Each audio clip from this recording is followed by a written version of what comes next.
Ever since Zoro was first acknowledged as being a Conqueror's Haki user after using Ashura against Kaido back in Onigashima, I've had this weird feeling about the way he developed his Conqueror's Haki versus how others we've seen develop theirs. This train of thought led me back to my thoughts on Zoro using Ryuo pre-time skip against Mr. 1, and just how Haki functions for a swordsman in general. I was able to hone in on my new thoughts and revise the ones I previously had. And now I feel as though I am able to answer a few questions that I have been having on my mind, as well as many other readers. First being, why was Zoro able to use Ryuo all the way back in Alabasta? Second, why did Zoro jump straight to Conqueror's coding rather than knocking people out with his Conqueror's presence? And finally, why did it take so long for him to unlock his Conqueror's Haki compared to the others? The simple answer to the first question on why he was able to use it back in Alabasta versus Mr. 1 was that he was taught by his master in Shimotsuki village, even if he didn't fully understand it at the time. I do believe that this is an answer as to why he was able to use it so early, but it then led me down the path on why he was even taught a form of Haki before he was ready to use it. For a long time now, I've had a theory that armament Haki for a swordsman is different from someone just coding parts of their body. With the reveal of Ryuo, my theory was basically confirmed. Back in Alabasta, during Zoro's first fight against Mr. 1, his only fight against Mr. 1, I don't know why I said first there, we see Ryuo for the first time. At the time, we didn't know that this was a form of Haki, but with Hyogoro's explanation of Ryuo, it's clear as day that this is in fact what Zoro was harnessing. Zoro's master and Hyogoro both said that this is what makes a swordsman be able to cut steel, but also not able to cut a piece of paper at all, depending on the swordsman's will. Now that we know that Zoro was using Ryuo, I can explain why I think it was so early to start to learn an advanced form of Haki. Ryuo was explained as being able to flow your Haki to the outside of your body as an invisible form of armor, or in a more advanced form, flowing it into your opponent to deal more damage. I believe that the act of using armament on a sword is the same act as flowing your Haki in this explanation of Ryuo, meaning by just being able to coat your blade with a black armament Haki, you are able to use what we know as Ryuo. Aside from Zoro, there's another character that conveys this really well. During his fight with Luffy, it was shown that Katakuri's armament is stronger than Luffy's, and he also alluded to there being another level of armament Haki. Being someone who often uses a weapon, his trident, and him showing he is able to coat it with armament Haki when in battle, it would only make sense that he was using Ryuo, and that's why his armament was hurting Luffy so much. So because he was able to coat his trident in armament Haki, he in turn learned Ryuo and was able to use it on his fist and make his normal Haki more powerful than someone like Luffy's, who had pretty good armament Haki at that point.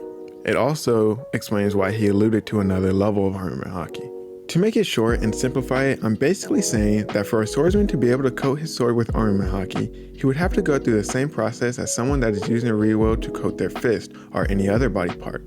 This would explain why Zoro didn't have to go through training to use it in Wano, and why his Haki has been portrayed differently from the very beginning.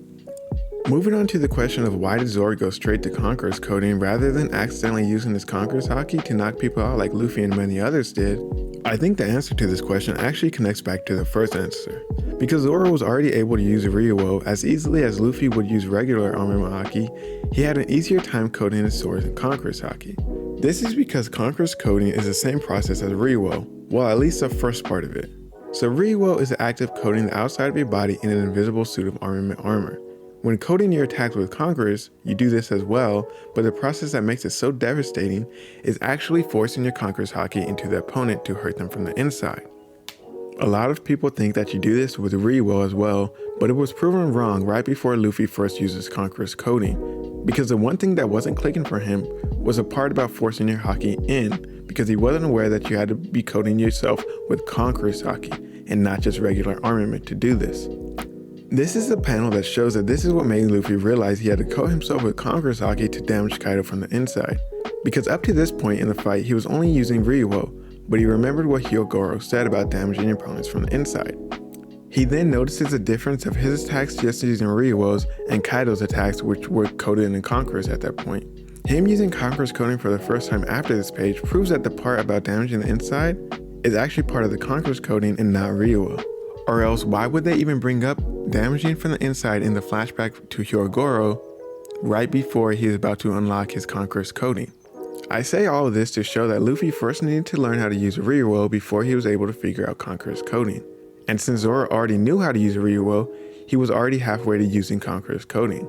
On top of that, as a swordsman, it is always his goal to cut, stab, or slash his opponent, so directing his conquerors into his blades naturally made it flow into the opponent, as that is something he's been doing since the beginning. Whereas someone like Luffy, who is just punching and kicking, would never really try to inflict piercing damage with any of their attacks. So having to flow your Haki into the enemies is a different process for them entirely. So basically, it is more natural for a swordsman to use Conqueror's coding because they are already doing the entire process of using this form of Haki by using Ryuo and regular armament Haki. So for Zoro, we were just waiting on him to awaken his conquerors, which transitions nicely to the next question. Why did it take so long for Zoro to awaken his conquerors compared to Luffy, Doflamingo, and Ace? I bring these people up because these are the people where we see the first time they use their conqueror's Haki. In the cases with Ace and Doflamingo, they both subconsciously awakened their conquerors as fairly young children. Ace versus the Blue Gem Pirates, and Dofi when him and his family were being tortured and crucified. It makes a lot of sense for these two to have awakened their conqueror spirit so early because of what they went through and how that hardened their wills basically to the point in which they had already had the conviction and spirit that they would have as adults. And this was before either of them even had a chance to form a pirate crew. For Ace, this was because he wanted to prove that he was more than just Roger's legacy, and for Dofi, it was to make the world burn and reclaim his position at the top of it. For Luffy, it was a little different. From what we know, he hadn't awakened his conqueror's Haki until he was 17 years old, which is substantially older than Ace or Dofi.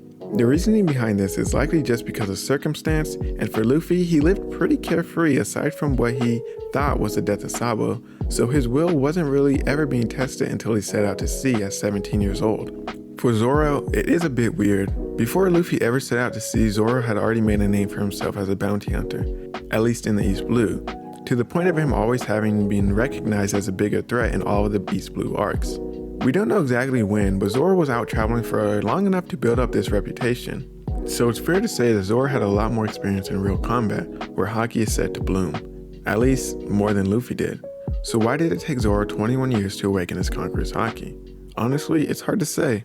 I don't think there is actually a real answer to that question, as it was most likely just due to how Oda wanted to structure the story. Whether he was ready to awaken it or not, I think Oda definitely wanted Zoro to display his conqueror's Haki for the first time when he had to bend the will of a sword with a strong disposition to his own will. And with Enma, this was such a huge moment for Zoro, and is likely the first step in making his own black blade. That is definitely just a theory on my part, but based on how Oda puts the narrative he wants to tell as priority over anything else in the story, I think it's fair to assume he saved this moment for Zoro for so long for this reason. I do want to mention that the characters I talked about always had conqueror's Haki, because Rayleigh said it's something you're born with and not something you can obtain. It's just a matter of when they awaken it. Before we wrap up, I also want to bring up the possibility that Zoro actually awakened his conqueror's Haki back in Enies lobby.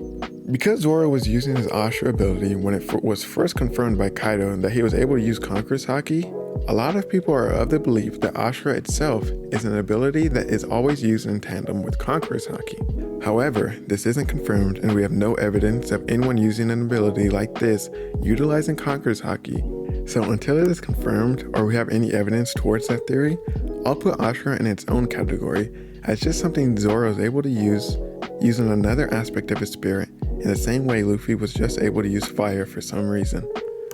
But yeah guys, that's basically it for this video. Leave a like and comment what you think about this, because we're most likely never going to get any confirmation on these things, because Oda doesn't really care about like power scaling, his power system. He explains it just enough to where you can understand what's happening, but he doesn't go into the nitty gritty like someone like the author of Hunter x Hunter. So that leaves a lot of room for us readers to theorize on what things can actually be happening with these powers. So let me know what you guys think about it. Do you think I hit the nail on the head, or do you think it's something else? After you let me know your thoughts in the comment, don't forget to subscribe and be waiting for the next video. Later.